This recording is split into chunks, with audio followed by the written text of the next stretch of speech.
just before the video starts, make sure you go and check out my website, ystech.org. This is the place where you're going to be finding the latest news and everything great in technology, from reviews to tutorials and much more. So make sure you go check it out in the description, ystech.org. I'll see you there.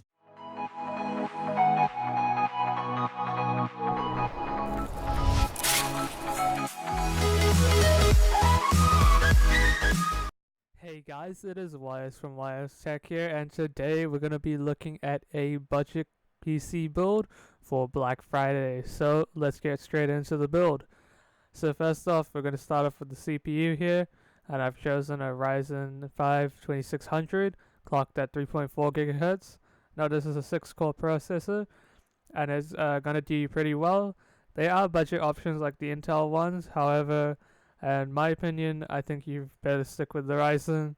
It's going to do you better in the long run, and you're going to be able to upgrade your CPU on the same motherboard right until 2020. So next year is the last year of generation of CPUs that are going to be compatible with your motherboard.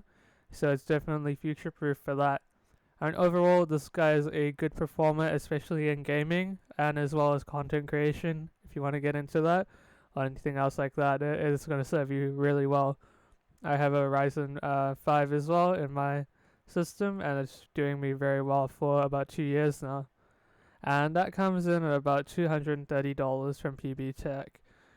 Now we're heading over to the motherboard, and we've got the Asus Prime B450M-K. And this guy is actually pretty good as well. It's only $124, and however, it's got 2 DIMM slots here. So it's only going to be able to take you to 8 gigs of RAM and doesn't have an M.2 slot. So unfortunately, you're not going to be able to fit in extra SSD on here or extra RAM. But this is a budget build, so we're going to be looking at the best value for money and performance. You can spend a little bit more and get 2 more slots and an M.2 slot somewhere. However, this guy's going to serve you pretty well if you're on a tight budget, especially under $1,000. This comes in at about $130 from PC Force, and yeah, it looks like a good pickup. You can also buy cheaper ones than this, but please be careful with the AMD Ryzen Generation 2, especially the 2000 models, as I'm pretty sure they need a B motherboard from any brand, Asus or any of the other ones. So let's head over to the RAM. Now we've only got 8 gigs of RAM here, and it's the Kingston Fury 8 gig. I've actually got Kingston Fury as well. It's clocked at 2400 megahertz though, not 2666. So these guys are just gonna serve you well. I've recently upgraded to 16 GB because I had 2 extra DIMM slots. But on this motherboard, you're only gonna be having 2, so 8 gigs is probably gonna serve you really well. I just found that I opened all the Chrome tabs. I have Photoshop, Vegas, Adobe Premiere Pro, etc., OBS, League of Legends open at the same time. So I found that I needed to have extra RAM, but 8 gigs is going to serve you well. I was doing fine on 8 gigs, and you should be too, especially if this is a budget build. Now, unfortunately, RAM is a little bit pricey right now, and that comes in at about $90 or so from Freshway PC or $95 from Mighty Ape. Definitely try to pick these guys up on a special. It will serve you better on the long run. Don't overspend on your RAM, please. Now, storage, as always, try to be flexible. Of course, any of these parts can be swapped out quite generally, except for the motherboard and CPU. I mean, you can mix and match, but just remember that to keep to your budget and look for other things that might be more viable than compared to this build, because everything's subject to change. So for the storage here, we've got the Kingston A400.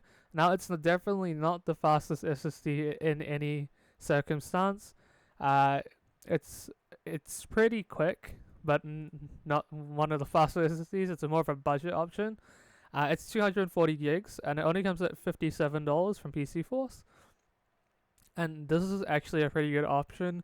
240 gigs should hold about 2 or 3 big games on your computer, or several smaller ones. But this is a pretty good option, and especially because you can just upgrade later. You can just add more storage. You can swap your operating system onto another drive, like a faster 500 gigs one if you're able to save up for it later. That's not really hard, and you can use this as extra storage. But just remember, you're going to be using this for the main drive. That's why I just recommend an SSD over a hard drive. Hard drives are just ridiculously slow, in my opinion. Even 7,200 RPM ones that are like mainstream, in my opinion, literally just take the SSD and you can get the hard drives later. That's exactly what I did. I only have a 240 gig SSD in my build, but I ended up buying 4 terabytes of hard drives about 2 years later because I actually needed it. But 240 gigs pretty much gonna do well, to be honest. Now we're heading over to the graphics card, one of the more important parts. We've got the MSI Radeon RX 570. It's a 4 gig card. It has these like old school heat pipes on the top. It's generally uncovered. It has 2 fans and it has all the outputs that you need here, like HDMI and etc. This is a good performing card.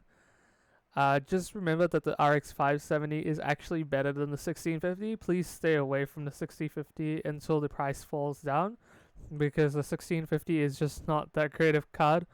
It's underperforming for the price you pay, and there's better options at this price range like the 570, or even if you can afford the 580, or even like a 1050 Ti or a 1060. A 1050 Ti 4 gig card and a 1060 6 gig card, from what I can remember, or a 2060. These might be better options for you, but the RX 570 is definitely going to have a better performance output compared to the 1050 Ti. And that only comes in about $230 from First Wave. Black Friday sales are coming up, so you should be able to get it for a lot cheaper. I know PBSec had theirs recently. I don't know why they have theirs early.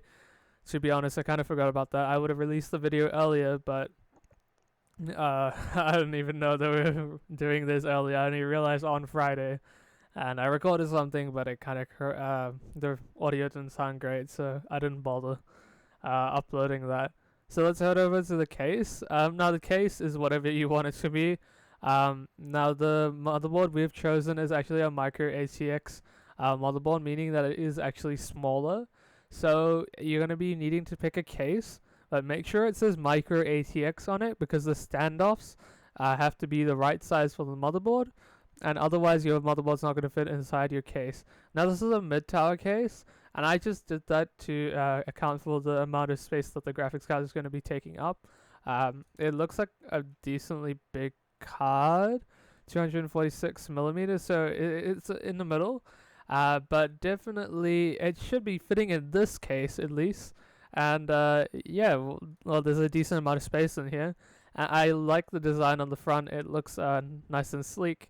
It's got the slate metal here. I'm not really sure what it. Sorry, brushed aluminium. That's what it's called.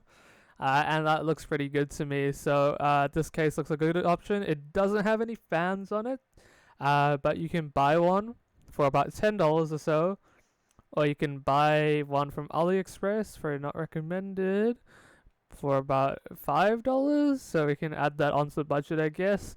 I'm not really going to show you that on this build, but maybe you guys can pick another case with a fan, but I like this one. It just really looks appealing to me. And it's really cheap. It's only $54 from PB Tech. Now for the power supply, we're not going to be needing anything too beefy. We can just use the EVGA 500 watt 80 plus bronze certified. Now this is a budget build, so it's not modular, unfortunately. I'd like it to be, but we just can't get it in the budget. And this guy is going to be doing the job. It's by EVGA. And yeah, it's 80 plus bronze certified, so nothing should go wrong in it, hopefully not. And yeah, well, it's kind of relatively cheap at $89, about $90 from First Wave PC. This build, yeah, it's just about budget and value for money. This build should be running you pretty well on most modern games at medium to high at 900p or 1080p at least 60 FPS. You might have to turn a few settings down. I've got a 1050 Ti. I've noticed I've turning a little bit of settings down, especially in newer games like Apex Legends or anything like that, like Red Dead Redemption or anything like that. That's really intensive. The new games on the new engines. But if you're playing stuff like League of Legends or anything like that, like I do, you'll be all goods. This guy's gonna serve you very, very well. Just remember, 900p is probably the best spot for this guy, and 1080p is probably the maximum. Definitely not 2K for this computer. It's not going to be able to handle it. So this is being a budget build. It only comes to $870 New Zealand, which I reckon is a really, really, really good budget. You get a 2600 with 3.4 gigahertz, 6-core processor, and you get an RX 574 gig. That's going to be able to run new games at least 900p to 1080p at 60 FPS, medium high settings. This is, well, in my opinion, is a good build, good starting point. You can obviously upgrade, swap up parts, be flexible. Remember, if you're able to stretch the budget by $10 or $20, I'd say it's worth it, especially if it's for a better performing component like the CPU or the graphics card. Even for the motherboard, if you'd like the upgradability, it might be worth it for just $10 or $20 extra to have that M.2 slot and to put an M.2 SSD and more RAM, or put in 8 gigs now and leave it for later so you can buy the 8 gigs later, just like I did, because I couldn't afford it. But I knew maybe one day if I saved, then I'll be able to do that. So 870 is a damn good price for this computer, especially for Black Friday, and it's not even Black Friday sales yet, except for PB Tech that just had theirs, but I don't think these were their Black Friday sale prices. So the other companies should be having theirs about on the 29th of November, so make sure you look out for that. But other than that, thank you guys very much for watching.